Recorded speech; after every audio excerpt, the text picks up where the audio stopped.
Good morning. We're going to go through two more hands.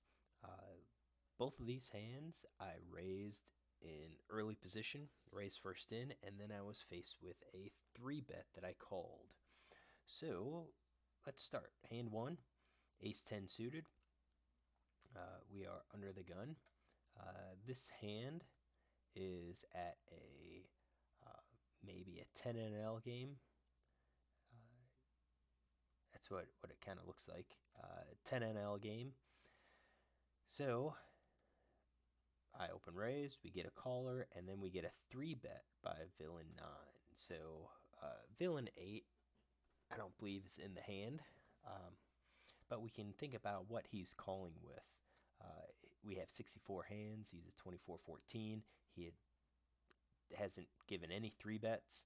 He folds to, or he calls 2-bet pre-flop 11% of the time. So he's probably something somewhat tight. We could probably add in jacks uh, as a call. Uh, let's see here. Maybe all pocket pairs. He may have some more suited aces. Uh, and that's 7% right there. Maybe Jack 10, maybe King Jack, 8%. Maybe we throw in Ace Queen. Based on his 3 bets, he hasn't. He's had 19 opportunities. He hasn't. It could be that he didn't get any hands, or maybe he is just super tight. So maybe he's only raising kings plus ace king. Something that could be suitable, about 10% or so.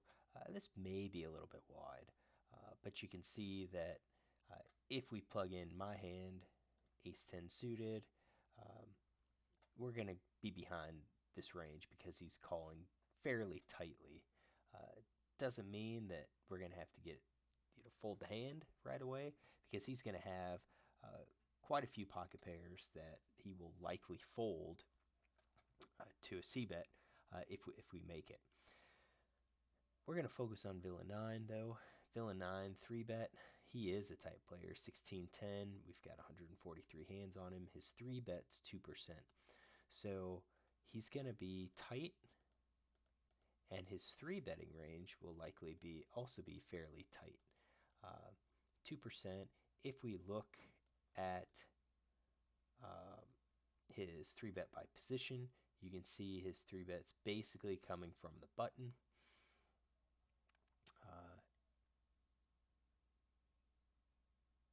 Basically coming from the button. So, and when you look at him, his VPIP increases. So he seems to be a decent player. He at least knows position. I think when we build this range, we're going to include in something maybe like that, 4%. May have 10s and 9s in there. We'll leave them out right now. King Queen suited. Some people raise it, some people don't. I think we're going to leave it in. I think this is a solid 4% 3-betting range, especially against a early position opener. So should we have called? We did. Should we have called? Probably not, because against this range we're 32% equity, and we're going to be out of position against him. Ace 10 is kind of on that threshold between opening for value, opening to pick it up, or balancing against our solid hands.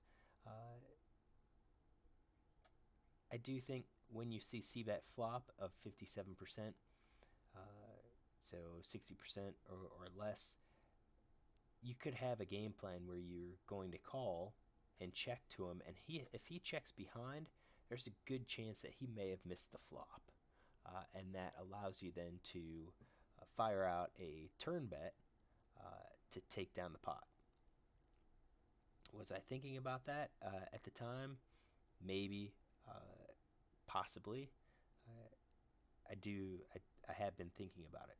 What about a 4-bet? So he's got 4.24% in his range right now. If we fire out a 4-bet, what is he going to call? with? Well, I'm going to bet he's going to call with his pocket pairs and then probably ace king. So he's going to be calling about 50%, folding 50%. I just don't think it's going to be worth it to take that line.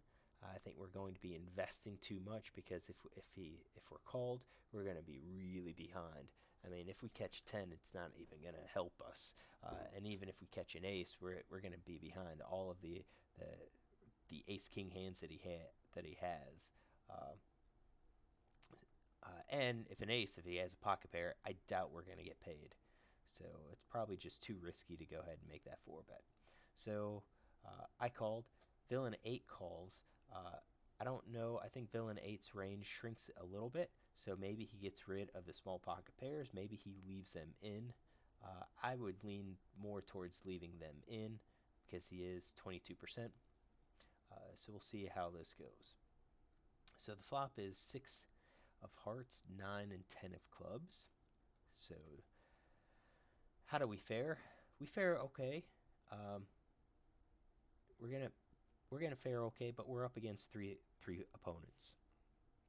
So against this tight range, we're behind those big pocket pairs, and there's 24, less than that, 21 combos of those, and then you have these unpaired hands in his range. So against this range, we're actually going to be favored because there's more of these unpaired hands in his range. Villain 8, if you remember, had that somewhat tight range. He's going to be having draws in his range, more draws in his range. And if he plays pocket pairs, he's going to be hitting the trips. So 10s, 9s, 6s. I don't think we're going to see jacks, queens, kings, or aces. Jack, queen is a possibility. Maybe a suited jack, queen. And 2 pair. So 9, 10 possibly. I don't think we may have included it in the range. But something we have to consider. So I check. Villain 8 checks. Villain 9 bets. So what does Villain 9 bet with? I think he is going to bet his overpairs. I think he's going to bet his flush draws. Maybe his gut shots. And the question is, does he do it? Does he bet with overcards? His C-bet flop is 57%. I don't think he's going to do that. I think his overcards might only be the gut shot, looking at the jack. So we're going to say he bets at 54%. We called. Why would we call? We call with top pair, but I think we're beat. Based on this tight range, I think we're up against the pocket pair. We should just fold it. We don't have any backdoor draws on it. It's just a bad flop. And, perhaps we shouldn't have been in the hand in the first place. So, Villain 8 folds. Not surprising. And then we get the 4 of diamonds. Now, that shouldn't have changed any hands. It shouldn't have changed who's ahead. And we check, and Villain 9 now bets again. So, if you notice, he bet about half pot, and now he bets a quarter pot on that 4 of diamonds. Now, what does that tell us? I think that tells us that he has more of a draw at this point. He's trying to bet small. I'm going to say it's depends on the player. Some players are going to bet small when they have monster hands. Some players are going to bet big when they have big hands. But here, I think we've got a situation where he could bet the overpairs and probably get draws to call. In his mind, he may look at this and say, "Oh, I'm going to offer 4-1," not realizing that he's actually offering me 5-1 odds to draw. So, are we going to include all the overpairs? I'm actually going to weight him. I'm gonna drop him down to say, let's say 50% of the time he's going to bet this size, and that may be generous. And that is going to leave all of his flush draws in there. I don't think he's going to bet the gut shot anymore. or overcards. So he's betting with that. Our hand still doesn't really increase much because he has these these overcards in there. So what do we do? Uh, I think this might be a great time to go for a check raise, kind of apply some pressure.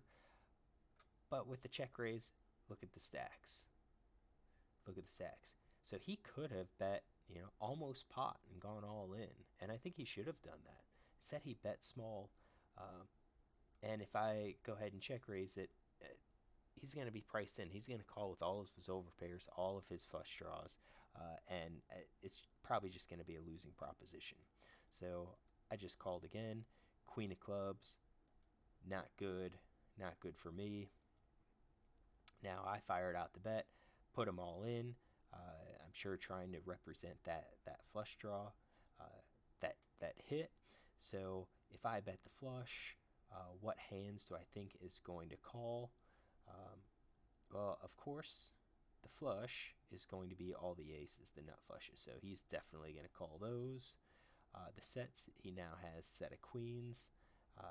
He'll probably call a set. It's hard for people to get rid of the sets. Over pairs, he'll probably call there. Pocket pair below, no. I think he's going to find a way to give up on the jack. So he would be continuing with 72%. He'll be folding 28%. So I am offering 46. So I'm risking 46.50 to win 122 just outright. So 38%. If he folds 38% of the time, I make automatic profit. If when he calls, I lose. I don't think it doesn't look like he's folding right away. So this bet might have been somewhat foolish, especially since I can't really apply maximum pressure by betting pot or betting over pot. It's just our stacks aren't too deep. Now, what is he looking at? He's looking at getting.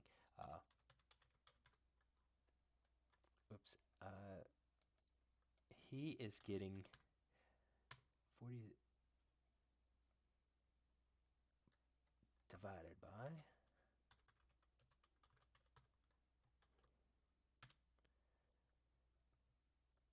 That's not right. Let's try this again. Risk over risk plus reward. He's getting 20. He needs 27% equity to call. He has way more than that. If he's calling with that, if we look at all of his range, even all the weaker pairs, he's calling. He's calling to think he has a bluff, or even a flush. If he thinks I might have a flush draw, then he might not. He might think he's going to be way behind. He might look at this and say, look, I'll call because he could have been bluffing. Which, and again, 46.5 into 122 pot, they may look at that and say, let me toss it in, show me what you have. So I bet he calls. And he has pocket kings. Is that in his range? Most definitely. As we said, with that overpair, he's got aces and kings. It's hard for people to get away from. And he also has a king of clubs, so he knows I don't have the king jack. I don't have king nine. The tens on the board, so ace 10 suited's out. Queen, definitely queen 10, jack 10 suited, queen jack's out. There's not many ways for me to have the club. This was, I think, a poorly played hand on my part. I need to think more clearly about what hands I actually do have in my range. Do I conceivably rep that hand that's on the board? All right, so that's hand number one. Hand number two, pocket queens in early position. This is not quite sure which um, what level we're at.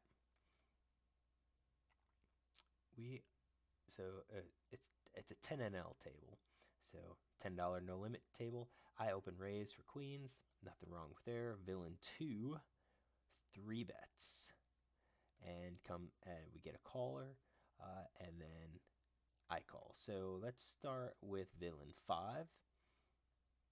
He just calls. I'm gonna say we get rid of ace kings, ace king. He is actually a little bit on the passive side. He's able to 3 bet, definitely. His 2 bet from the blinds range is kind of wide. You can see that queen 10 offsuits in there, king queen suited, queen 9 suited, and he will call half pot or better barrels with the draw. So his c bet flop is lower. His fold to c bet's pretty low. He's going to call, see if he can chase, but if he's going to be doing that, he's probably coming in with decent hands. So he's in the blinds. He's out of position. Maybe all pocket pairs, minus the aces and the kings. He may be something like that. So again, 10%, maybe a little wide, but I think that's probably that calling range. His 3 better has 3 bet 2 out of 22 times. He has only calls 2 bets 14% of the times. I don't. Let's see what his 3 bets by position is. Small blind. All of them came from the small blind, so may have been versus a steal. So we're going to say he has a pretty solid range here. We're going to say tens plus. Tens plus, maybe something like that. That's 5%. And again, the number says 9%. It's 2 out of 22. So there hasn't been a huge number of opportunity. So we get a raiser, a caller, and then it comes back to me. I have queen of spades, queen of diamonds. Should I have called? Should I have just raised? I think this is kind of interesting point. I think maybe if it was just the one player, I could call. You can see that I am ahead of his range. I think the board's going to miss him. Reasonable. He's going to miss him in a way that I'm still ahead. Reasonable part of the time. But, I'm sweating the ace and the king big time. If I raise, if I 4-bet, I think he's only coming along with ace king, kings plus ace king, possibly. And if I 4-bet, there is a chance that I can get villain 5 out. He didn't 4-bet, so I think aces and kings and ace king are no longer in his range. So I think this could have been a possibility. I could go ahead, be aggressive, 4-bet, and try to get them out. I mean, this player has to be concerned about this caller. He's like, if he just calls, you figure this guy's gonna come in. Now, what do I raise with? So the pot's 27.5. After my call, I could raise it pot. So I could raise it to, let's say, 38 to make it a pot size raise.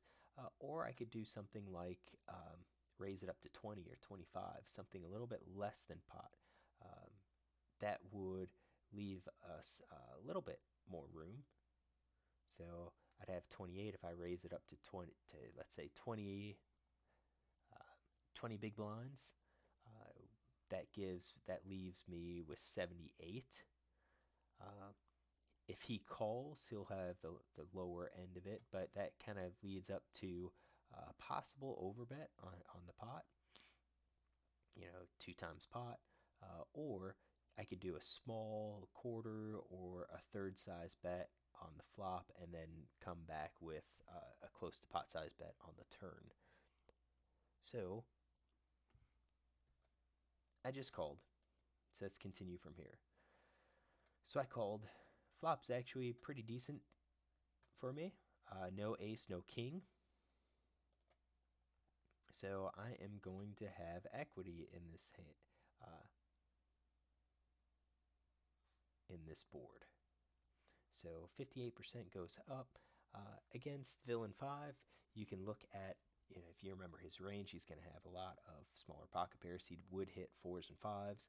For trips, he would hit jacks, but he would also have ace jack, queen jack, jack 10, so top pair. Also possibility of the diamond draws, but I have the queen of diamonds, so I block the ace queen, I block the king queen, I block, you can't have the jack, so you block the queen 10, jack 10's block, jack 9's block. Don't think jack 9's in there, but there's a lot of these higher diamonds that are blocked. So ace king, ace 10 are the only nut diamonds that are out there. And then if you're going to have the king of diamonds, it's going to be with the ace king, because king 10 diamonds probably didn't play. You do have aces and kings with the diamond that's out there. So what do we do? He's going to fold the c-bet 33% of the time. If he connects, he's going to call. He's going to fold it 50% of the time, but he's only been faced with it twice. So he had a check, and then I checked. Is that a good check? Good question. Let's check his float. He hasn't demonstrated betting when the player out of position misses the c-bet. So if I'm checking, I'm just basically giving these players a chance to draw.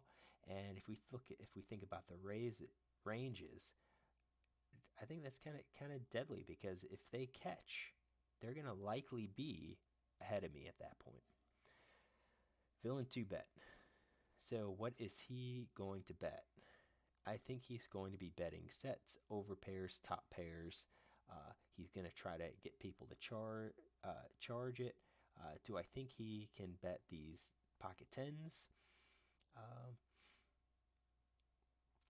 Maybe. Based on his stats, he might somewhat. He might be. I don't think. I think I'm going to take pocket 10s out. I don't think he's going to be that aggressive. I think he would just check behind. We'll say this: flush draws are going to be there. His flush draws, gut shots. I don't have open ended. We could do backdoor straights if we wanted to, but I think this is his range, top pair range. And if we give him that range, you'll see that we're actually behind now. Because you've got the jacks, you've got the over pairs, and if I go ahead and check raise, which I'm afraid that I might have done, I think that's a bad thing, because he's going to have me crushed. What are we hoping for? We're hoping for maybe queens to fold, maybe flush draws to fold, but I think we want those to call. He calls. I'm going to put him on a jack or the flush draw, and I called too. So thankfully I didn't check raise, because I think I would have been really behind this. 4 of hearts didn't change anything. Now that gives me 2 pair. That could be a good card. Anybody with ace jack may be thinking that's great. I've got jacks and 4s, and especially ace jack. You've got your kicker. Again, isn't going to change much, but for those with pocket pairs, hey, that's going to be great. So pot size is 63.5. The blind is at 78. This guy bets. He bets again. This time he bets a little more than half pot. And what is he going to do that with? I think he's going to do that with top pair plus again. And he's going to probably do that with his flush draws. So now if you look at his flush draw, he'll probably do that again with his diamond and his heart draws.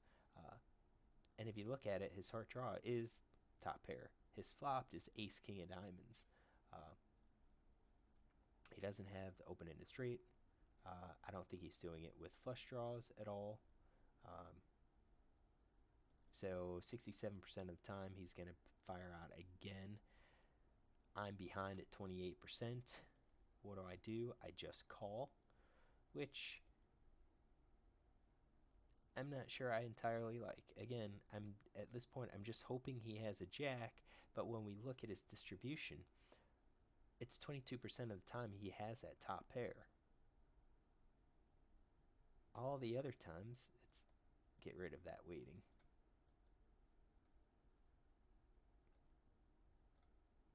Let's get rid of that rating. So that changes it. 15% of the time he has that top pair. All the other time he has an overpair or he just hit that full house. So he's firing half-size bets. I think in his range, he's got overcards. Most of it will be over pairs. I think most of his range is going to be that over pair. I think I could have folded here. It would have been a tight fold. Would have been a really tight fold because I could see jack, but his 3-bet kind of eliminated the queen jack and the jack 10 hands and maybe even the king jack hand. So it's really just ace jack. That's the only top pair hand, and then you have your over pairs. So I call. 9 of heart comes, and now I check. He bets pot, basically puts me all in. What is he going to do that with? Again, I think he's going to be doing that with all of these, and maybe not even top pair. I think maybe top pair might just go check it down. But again, his top pair is going to be top pair, top kicker. So I think he's going to be betting basically everything. The only thing was that ace king that missed, the ace king of diamonds, and even then, that's 5% of his range. So 95% of the time he's betting here. I have 13% equity against that. I called to see it, and I'm sure in my mind I'm thinking, show me that aces kings, and he shows pocket aces. So along every street, this player saying, I like my hand, I want to play for stacks, and I didn't recognize it with pocket queens and called the entire way. I know some of you will probably say, well, you can't possibly fold the queens, can you? And yeah, you can. If you think about the alternative, when could we have raised? Well, on the flop. If I 4-bet and he shoves, that kind of gives us a reason to fold. He's representing aces and kings, and especially at this level, you don't see people 4-betting or 5-bet shoving with ace 2, ace 4. Occasionally you see them, but they're going to have stats that are like 50% plus VPIP, 30% pre-flop raise, 15 to 20% 3-bets. You're going to know those guys. This guy doesn't have those stats. He's going to be pretty honest when he comes over the top. And even if he just calls, then you can exclude aces and kings because those would have just shoved, unless they're being tricky. But you would have probably then been up against maybe ace king, jacks, queens.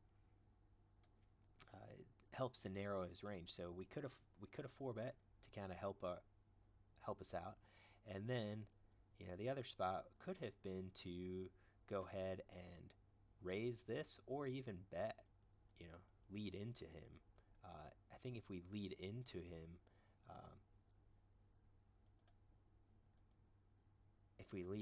I think he's going to tell us what he has, because I think the overpairs are going to likely raise, the sets are going to likely raise. They're going to try to protect against the diamonds, or if they just call, they're going to come in for a raise someplace else. The flush draw probably just calls instead of raise. So if we bet and he calls, top pair would call, flush draw would call, but sets 2 pairs overpair plus, those would have raised. So we may have been destined to lose his hand, but again, you have to be willing to fold a seemingly good hand in the face of big bets. Now we have c-bet flop 66% and then 0% on the turn. So at this point, it kind of looks like he's going to be turn honest. So once he bets this turn, he has a hand that he likes. And of his range, all that we can beat is that ace jack. He's got kings and aces, which are going to be much more frequent. You could possibly just fold here. All right, Hat's hand number 2. Thanks a lot for watching. Look tomorrow for some more hands.